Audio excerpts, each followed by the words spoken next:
Here's a question for you. If you have a fleet of ships and you're facing an enemy that has no navy, what do? If you're Russia, you lose anyway. After 4 years of naval humiliation at the hands of Ukraine, Russia must have thought that it couldn't get much worse. Russia was wrong. In a huge night for Ukraine, Russia's Shadow Fleet Armada has been turned into the most pathetic collection of submarines imaginable. 10 ships are down, wiped out by a devastating overnight attack. This wasn't just a lethal attack by Ukraine, it was a message to Putin, telling him that none of his ships will ever be safe again. The Shadow Fleet is leaving the chat, blared the commander of Ukraine's unmanned systems forces, Robert Brovdy, in a Telegram post published in the wake of a devastating Ukrainian drone operation that initially destroyed 8 of Russia's Shadow Fleet tankers and then went on to take out 2 more, just for good luck. The air-sea battle on the night of July 7th reached an industrial level of fishing. A group of 8 tankers with fuel, 1 dry cargo ship and 1 ferry, Brovdy revealed, adding, "The fuel tanks are badly damaged, burning. Sanctions from the sky of the freedom-loving Ukrainian birds of the SBS are in effect." And just like that, we learned about what may well be the most impressive naval operation that Ukraine has pulled off during its war against Russia. Ukraine is a nation without a traditional navy. Outside of a few patrol ships and mine warfare vessels, Ukraine doesn't have warships that it can use to go toe-to-toe with Russia's fleet. But it doesn't need them. As we've seen so many times before, Ukraine's flying sanctions have done the damage, and Russia has been reminded once again that neither the Black Sea nor the Sea of Azov are safe for any of its ships. What a reminder it was. Here's the breakdown. Every single one of the fuel tankers that Ukraine's drones struck leading up to July 7th is under international sanctions. Each has a dead weight of about 7,000 tons, was built between 2006 and 2016, and measures about 140 meters long. That uniformity makes the ships that Russia is using to transport its illicit oil easy for Ukraine to spot. It also reveals that these aren't the massive tankers that are making international voyages to the nations that are buying Russian oil at massive discounts. They serve a different role, and we're going to be covering what that is soon. Before that, a roll call. The 8 tankers that Ukraine destroyed were the Sanar 1, Sanar 17, Venus 3, Teti, Crimea, Penelope, Alexei Savrasov, and the MS Ivan Cheremisinov, Brovdy reveals. That makes 8, and a few hours after his initial report, Brovdy said that Ukraine added 2 more to its tanker total to make 10. Throw the ferry and the dry cargo ship that Brovdy mentioned in his initial post into the mix and you get a perfect dozen of Russian ships that have just been turned into submarines by Ukraine's unmanned systems forces. This wasn't any old attack. It was precise, coordinated, lethal. A message that has been sent to Putin and his cronies that the tankers and ferries that he has turned into Shadow Fleet vessels to try to skirt sanctions are now targets whenever they come within range of Ukraine's drones. This was a complete annihilation of Russian logistics in a region where Putin really needs those logistics to be flowing as smoothly as possible. And it was those drones and their operators that were the stars of the show. Ukraine's strategy was brilliant. The footage that has emerged from the attack shows the same thing over and over again. A drone approaches a tanker, leveling the vessel in its sights before diving down and detonating. Often, we see that the ships that these drones strike are already on fire. That tells us that Ukraine unleashed a swarm. 1 drone per vessel wasn't the approach here. Ukraine hit over and over again to take out tankers that are vital to Russia's war machine. But there's something else that the footage shows us, as Defense Express reveals in its recap of Ukraine's drone strikes. Each of the drones that Ukraine used had a specific target on the ships that they attacked. They hit the deckhouses, which are defined as any enclosed structures projecting above the weather deck of the vessel. Deckhouses are exposed and often surrounded by a flat deck on either side, making them clear targets to strike. Why does this matter? According to Defense Express, targeting the tanker's deckhouses means that the drones were looking to simultaneously take out each ship's bridge, engine room, and the oil tanks they are carrying as cargo. And it worked.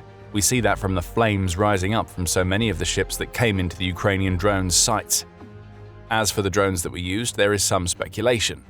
Defense Express suggests that Ukraine unleashed FP-2s on Russia's Shadow Fleet ships. These drones, which are made by Firepoint, are certainly up to the task. Capable of carrying a 200-kilogram payload with a flight range of 370 kilometers, these drones can reach ships that are in middle strike range, especially if they're launched from vessels that Ukraine has sent out into the Black Sea. We're not saying that Ukraine took this approach. Brovdi hasn't revealed anything, but the FP2 would be up to the task. However, there is also speculation that Ukraine may have used something else. Analyst Denis Davidov points out that the footage we've seen of the strike seems to suggest that Ukraine didn't use the FP2 or the longer-range FP1, for that matter. These drones may be something else. They might be using some sort of machine vision, perhaps meaning Ukraine has autonomous drones flying over the Sea of Azov that are capable of striking targets with minimal intervention. This is all speculation. But what is very real is that 10 Russian oil tankers are burning, along with 2 other bonus ships. That means that Ukraine has delivered on a warning that President Volodymyr Zelensky made just a few days before this strike. The Ukrainian Navy, together with other components of the defense and security forces, did what many considered impossible. Russia has lost the Black Sea, and starting with the liberation of Snake Island and continuing with our operations against the Russian fleet, ports, and occupation forces in our Crimea, we are proving that the Black Sea and Azov Sea areas will definitely not be a place of peace for Russia. UNN reported on July 4th, just ahead of the day of the Ukrainian Navy.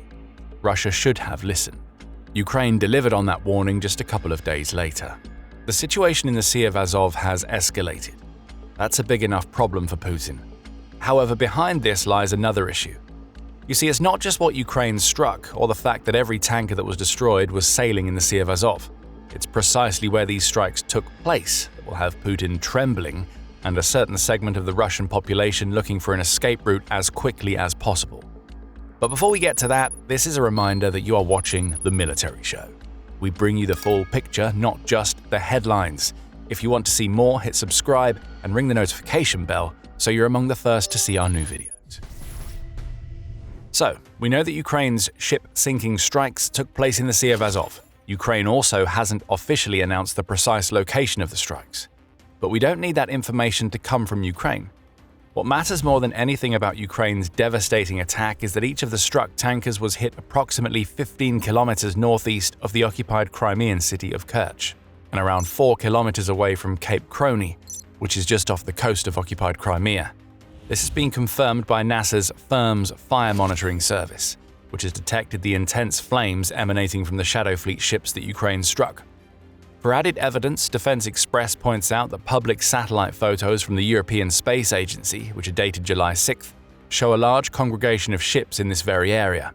None of the ships were visible on maritime tracking services, which means that their transponders were turned off. These were Shadow Fleet ships, if ever there were any, and their location matters for a simple reason. They were all in a 20-kilometer radius near the Kerch Bridge that serves as the only above-land route in and out of Crimea for the Russian occupiers. What we've just seen from Ukraine is a warning delivered to the occupiers in Crimea that it's time they get out of the illegally annexed peninsula. This is Ukraine telling those occupiers that it can strike the Kerch Bridge just as easily as it can destroy the targets that are within a handful of kilometers of that bridge. Today it was Shadow Fleet ships. Tomorrow it might be the bridge itself. And if that bridge goes down, the hundreds of thousands of occupiers who have made Crimea their home since 2014 won't be able to get off the peninsula. They'll be trapped, and Ukraine will turn their lives into hell. This is the second warning that Ukraine has delivered in the Kerch region in a matter of weeks. On June 21st, Ukraine revealed that it had taken out targets on both sides of the Kerch Bridge, along with several ferries in the waters around that bridge that Russia was using to transport supplies into Crimea. Beyond the ferries, Ukraine hit fuel transit terminals and port infrastructure on both sides of the bridge, sending the same message that the bridge itself could be hit at any time as it did on July 7th. Russia's air defenses completely failed to stop this attack. We saw the same failure during the 10-tanker destruction. Russia should have been able to stop these attacks. It has air bases in occupied Crimea and in the Russian region of Krasnodar Krai that should be providing cover for the vessels that Ukraine keeps hitting in the Kerch Strait. But they either didn't do enough or they did nothing at all. And by the way, there are 10 more vessels that have also switched off their transponders in the same region as the dozen that Ukraine just destroyed. If the illegal Crimean occupiers still haven't gotten the message, Ukraine may just deliver it again. Get out of Crimea. This is a warning that has been delivered plenty of times before. In mid-June, the head of the Mejlis of the Crimean Tatar people, Refat Chabarov, delivered that warning on behalf of Ukraine, stating, "I would like to specifically address those who settled on the peninsula after February 27, 2014. Your stay in Crimea with falsified Russian property documents is illegal under both Ukrainian law and international law in every respect. As long as the Kerch Bridge is functioning, you still have a chance to leave Crimea. Soon, this opportunity will no longer exist. And that statement is the one that really matters. Ukraine isn't just taking out Shadow Fleet ships, it's doing it in a precise location that showcases just how easily it could hit the Kerch Bridge if it wanted to. If those warnings keep on being ignored, Ukraine will take off the gloves and make it impossible for the occupiers to leave. And those occupiers don't want the possibility to disappear. Given all of this locational information, we can officially say that Ukraine's July 7th drone strikes against Russia's tankers were part of the Crimean isolation strategy that it has been pulling off with aplomb for the last few months. Since early April, Ukraine has unleashed wave after wave of mid-range strike drones, conducting strikes against the logistical arteries that feed into Crimea. The highways and bridges that lead into the peninsula are now pockmarked with the burned remains of hundreds of supply trucks and fuel tankers. Bridges have fallen to pieces under the weight of Ukraine's strikes, and even maritime supply routes are being disrupted. Ukraine has taken out railways in an isolation campaign that is designed to make the Kerch Bridge the only route in and out of Crimea. Bear in mind that this bridge is far from a safe route. Ukraine has hit it several times before, leading Russia to abandon military transport on the bridge. That ban is coming into question now. Russia may be forced into sending its trucks across the Kerch Bridge once more, which is the last thing that it wants to do. This is the genius of Ukraine's strategy. It's not just about isolation. It's about cutting off every logistical route that Russia has into Crimea, which sends the message to occupiers on the peninsula that Putin can no longer guarantee their safety. Putin is a leader who relies on his strongman image. He is the great defender of Russia, if you pay attention to the Kremlin propaganda. But that image is damaged every time a Ukrainian drone strikes a target in or around Crimea. Ukraine now has a stranglehold on Crimea, and the occupiers are feeling the pain. Fuel shortages are running rampant throughout the peninsula. Many gas stations either have no fuel or are holding it back to provide for the military and emergency services, leaving residents and tourists unable to travel around Crimea. Power generators are being taken out all over Crimea, leading regional governors to declare states of emergency. Even food is a problem. Ukraine reports that many Crimean grocery stores are running out of staple foods, and it's all because of Ukraine's brutal logistical lockdown campaign. So when we look at Ukraine's ship-shattering July 7th strikes, we're not just seeing a devastating shot delivered to Russia's Shadow Fleet. We're seeing an escalation of a strategy that was already in play, mixed in with a Kerch Bridge warning.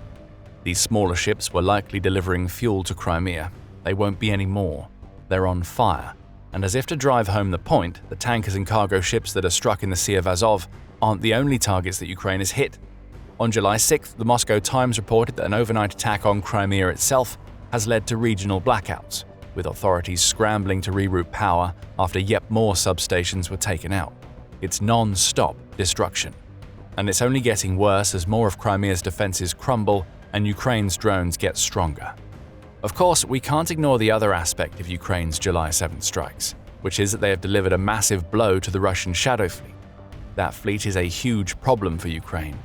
Built up by Russia to skirt sanctions, the fleet is a collection of often ancient tankers that try to sail under the radar, allowing Russia to sell its oil despite being under heavy sanctions. We mentioned that the ships Ukraine struck all had their transponders turned off. This is just one of many tricks, which include sailing under the flags of other nations that Shadow Fleet vessels pull to do what Putin needs them to do. And the tricks have been working. According to the Center for Strategic and International Studies, the Shadow Fleet was made up of at least 591 vessels, including support ships by the end of 2025, and it was generating anywhere between $87 and $100 billion per year in revenue for Russia. This fleet is Russia's war lifeline. And that's why Ukraine says that the strikes it carried out on July 7th were completely legitimate.